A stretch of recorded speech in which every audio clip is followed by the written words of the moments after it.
नमस्कार साथियों, बहुत बहुत स्वागत है आपका अपने YouTube चैनल पर।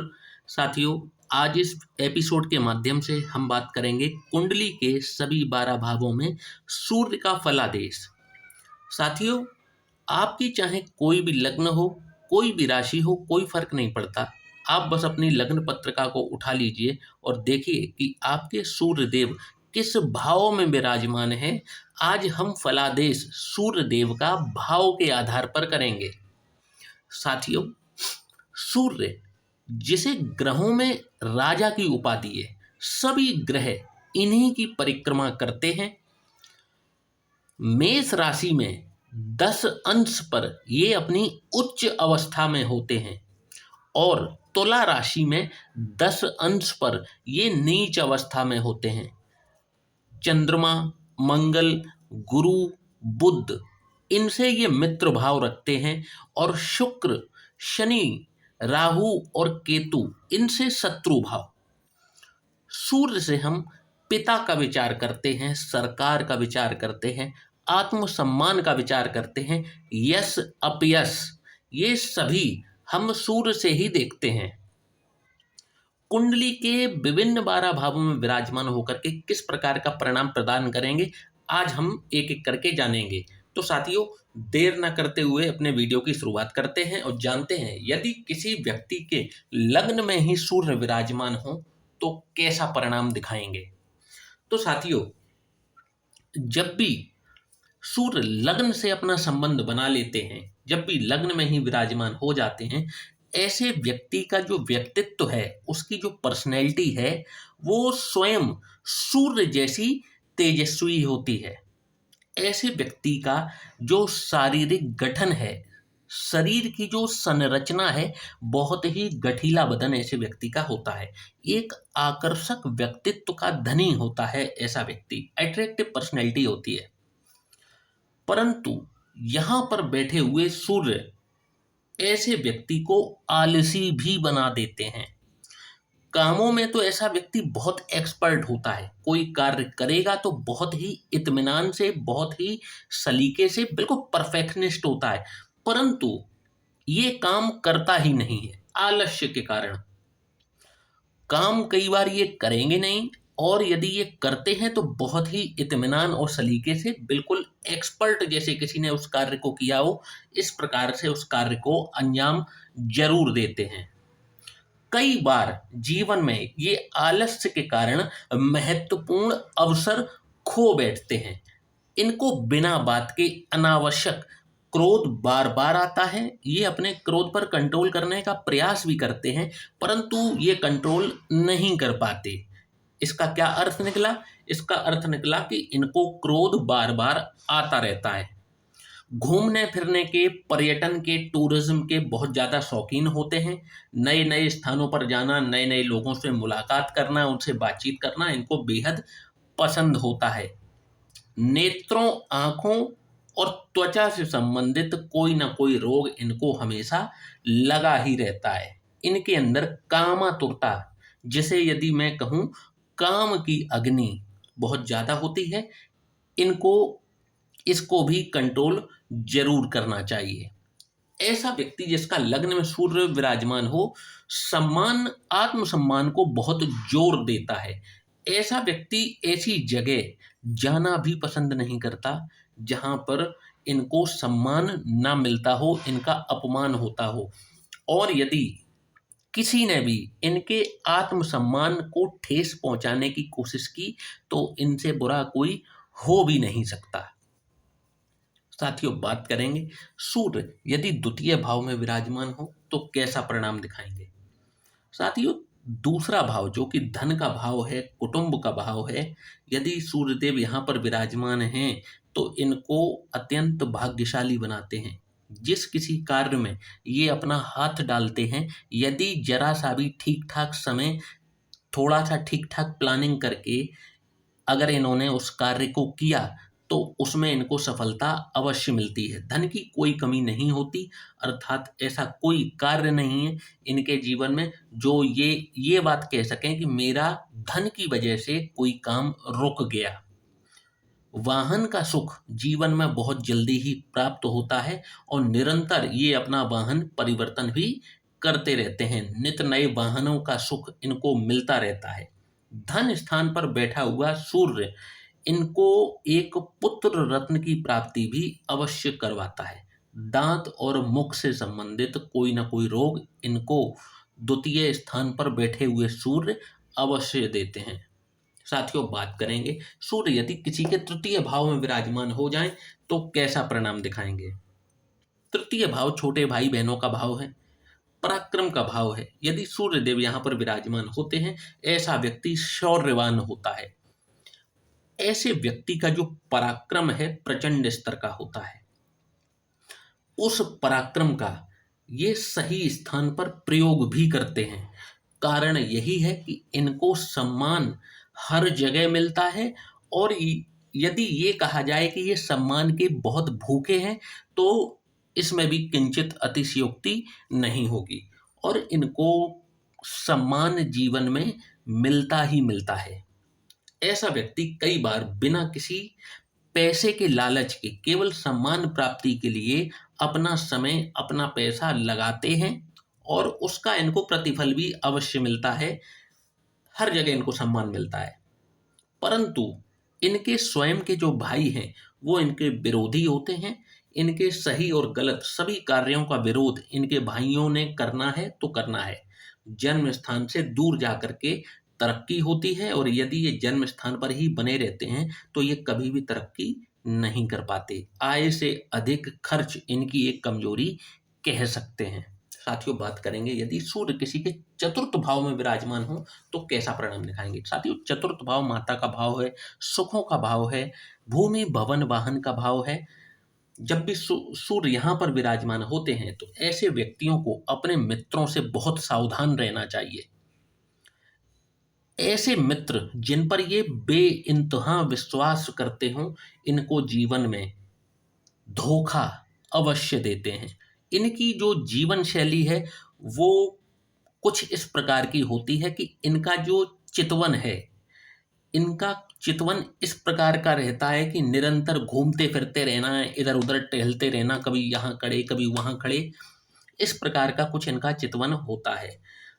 यदि बात की जाए इनके विचारों की तो विचारों में भी ये अस्थिर रहते हैं, लगातार इनके विचार भी बदलते रहते हैं। यदि शारीरिक गठन की बात की जाए तो इनका या तो बैलेंस संतुलित शारीरिक गठन होता है और कई बार दोहरे शरीर के भी ये हो सकते हैं। साथियों, बात करेंगे यदि पंचम भाव में सूर्य विराजमान हो तो कैसा परिणाम दिखाएंगे। साथियों, पंचम भाव संतान का भाव है, विद्या का भाव है। यदि यहाँ पर सूर्यदेव विराजमान है तो ऐसा व्यक्ति बहुत ही बुद्धिमान होता है। सभी लोग इनसे सलाह लेकर के कार्य करते हैं। विवेक का इस्तेमाल बहुत ही बेहतर, बहुत ही संतुलित ढंग से ये करते हैं। परंतु यहाँ पर बैठा हुआ सूर्य व्यक्ति के हृदय रोग का कारण बनता है, पक्षाघात का कारण बनता है। इसलिए इनको इस पर विशेष ध्यान देना चाहिए। नियमित रूप से व्यायाम को अपने जीवन का हिस्सा बनाना चाहिए। संतान इनको या तो होती ही नहीं है या फिर देरी से होती है।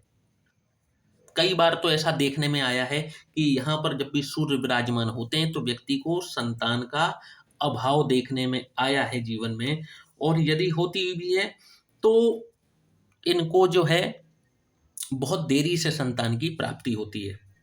कुंडली मिलान करके इनको विवाह करना चाहिए और मेहनत का जो फल है वो भी इनको बहुत देरी से प्राप्त होता है।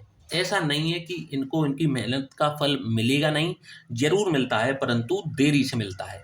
साथियों, बात करेंगे सूर्य यदि किसी के छठवें भाव में विराजमान हो तो कैसा परिणाम दिखाएंगे। छठवां भाव रोग का भाव है, रिपु का भाव है, ऋण का भाव है।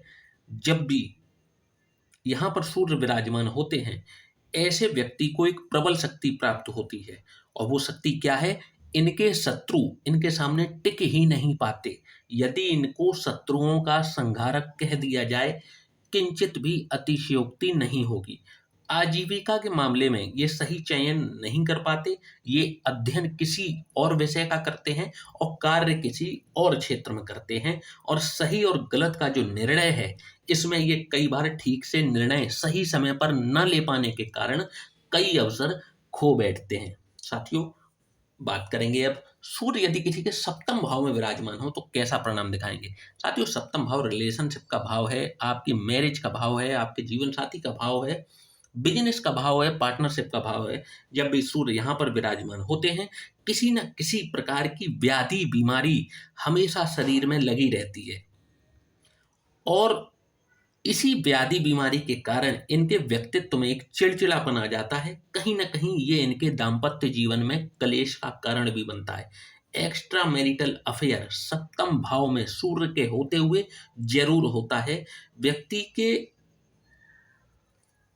जो जीवन साथी है, चाहे वो संसार में किसी का भी सम्मान कर ले, परंतु इनका सम्मान नहीं करता। जब भी सूर्य सप्तम भाव में विराजमान होते हैं, इनको अपने जीवन साथी से जीवन में कई बार तिरस्कृत होते हुए देखा जाता है। साथियों, बात करेंगे सूर्य किसी के अष्टम भाव में विराजमान हो तो कैसा परिणाम दिखाएंगे। तो जब भी सूर्य अष्टम भाव में विराजमान होते हैं, ऐसे व्यक्ति को मान हानि का सामना जरूर करना पड़ता है, अपयश का सामना जरूर करना पड़ता है। जिंदगी में इनके एक अस्थिरता बनी रहती है।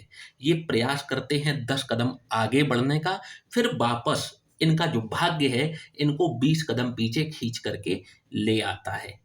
इनके कार्य स्थल पर भी इनको बेइज्जती कई बार झेलनी पड़ सकती है।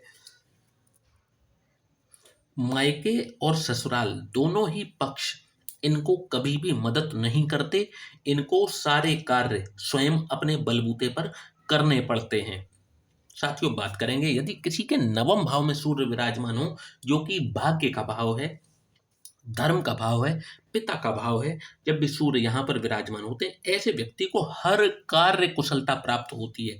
कहने का अर्थ है, ऐसा व्यक्ति मल्टी टैलेंटेड होता है। जो कार्य हाथ में ले ले उसी कार्य को इस प्रकार से, इस सलीके से करता है कि ऐसा लगता है कि ये व्यक्ति तो इसी कार्य को करने के लिए इस संसार में आया है। इतना परफेक्शनिस्ट ऐसा व्यक्ति होता है। परंतु कई बार ये व्यक्ति अपनी इसी कुशलता का, अपनी इस स्किल का गलत प्रयोग करते हैं, जिसके लिए इनको बाद में पछताना भी पड़ता है। ऐसे व्यक्ति को नास्तिक होते हुए भी जरूर देखा जाता है। ईश्वर पर इनका कोई भरोसा नहीं रह जाता यदि सूर्य यहाँ पर किसी प्रकार से पीड़ित हो जाएं। मैरिटल लाइफ भी यहाँ पर डैमेज होते हुए स्पष्ट रूप से देखी जा सकती है जब भी सूर्य नवम भाव में विराजमान हो। साथियों, बात करेंगे यदि किसी का दशम भाव में सूर्य हो तो कैसा परिणाम दिखाएंगे। दशम भाव में सूर्य दिग्बली होते हैं, दिशा बली होते हैं। जब भी सूर्य दशम भाव में हो, ऐसे व्यक्ति के ऊपर महालक्ष्मी की विशेष कृपा जीवन भर रहती है।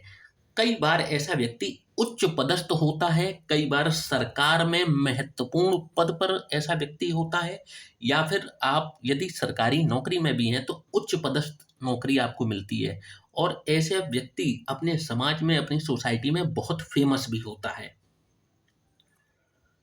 यदि ये स्त्री हैं तो इनको आभूषणों से बहुत प्रेम होगा। यहाँ पर बैठा हुआ सूर्य व्यक्ति को एक सेलिब्रिटी बना देता है, प्रसिद्धि का जबरदस्त योग यहाँ पे देता ही है। भूमि, भवन, वाहन ऐसे व्यक्ति के पास बहुवचन में देखे जा सकते हैं। साथियों, बात करेंगे यदि किसी के 11th हाउस यानी लाभ भाव में सूर्य विराजमान हो, ऐसा व्यक्ति कला का बहुत बड़ा प्रेमी होता है, बहुत बड़ा कद्रदान होता है।